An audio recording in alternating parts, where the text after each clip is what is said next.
ગત સપ્તાહે રાજકોટ મહાનગરપાલિકાના વિવિધ શહેરી પ્રાથમિક આરોગ્ય કેન્દ્ર ઉપરાંત પેડિયાટ્રિક હોસ્પિટલ ખાતે નોંધાતા IHIPના જે આંકડા છે એ મુજબ જોવા જઈએ તો ગત સપ્તાહે જે છે મેલેરિયા અને ચિકનગુનિયાના એક કેસ નોંધાયેલા છે, જ્યારે ડેન્ગ્યુના છૂટાછવાયા વિસ્તારોમાં 4 કેસ નોંધાયેલા છે. આ ઉપરાંત જોવા જઈએ તો શરદી ઉધરસના 738 કેસ, સામાન્ય તાવના 764 કેસ, 136 કેસ છે ઝાડા ઉલટીના. આ ઉપરાંત જોવા જઈએ તો ટાઇફોઇડના 2 કેસ અને કમળાના 4 કેસ છે એ ગત સપ્તાહે નોંધાયેલા છે. ચોમાસાની ઋતુ ચાલી રહી છે, ખાસ કરીને ચોમાસાની ઋતુમાં પણ ખાસ કરીને આપણે ભાદરવો માસ જે છે એમાં વાયરલ ઇન્ફેક્શનની માત્રા જે છે એ વધતી હોય છે, સાથે સાથે પેટના રોગોમાં પણ ઉત્તરોત્તર વધારો નોંધાતો છે.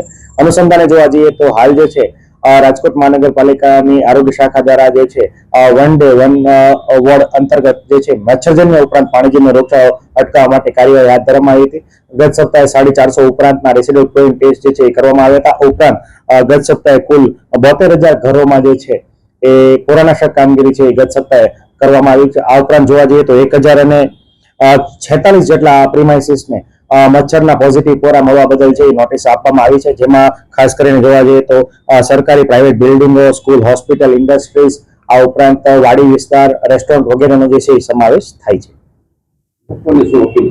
ખાસ કરીને અત્યારે મચ્છરજન્ય અને પાણીજન્ય રોગચાળો અટકાવવા માટે લોકોને એક જ અપીલ કરવામાં આવે છે કે બની શકે તો બહારનો વાસી અથવા તાજો બનેલો ખોરાક જે છે ખાવો જોઈએ. બહારનો ખોરાક જે છે બની શકે તો અટકાવવો જોઈએ. ઘરે તમારા કોઈ પણ ફળ ફળાદી અથવા શાકભાજી લાવો તો વ્યવસ્થિત રીતે સાફ કર્યા પછી જ એના વાનગીઓ જે છે બનાવવી જોઈએ. આ ઉપરાંત છે ઘરે આવતું પાણી સહેજ પણ વાસવાળું ડહોળું જણાય તો તાત્કાલિક એ પાણી પીવાને બદલે અલ્ટરનેટિવ પાણીનો સોર્સ જે છે વપરાશમાં લેવો જોઈએ. આ ઉપરાંત ખાસ કરીને અત્યારે પાણી જે છે પીવાનું પાણી જે છે એ ઉકાળ્યા બાદ જ છે વપરાશમાં લેવું ખૂબ હિતકારક કહી શકાય.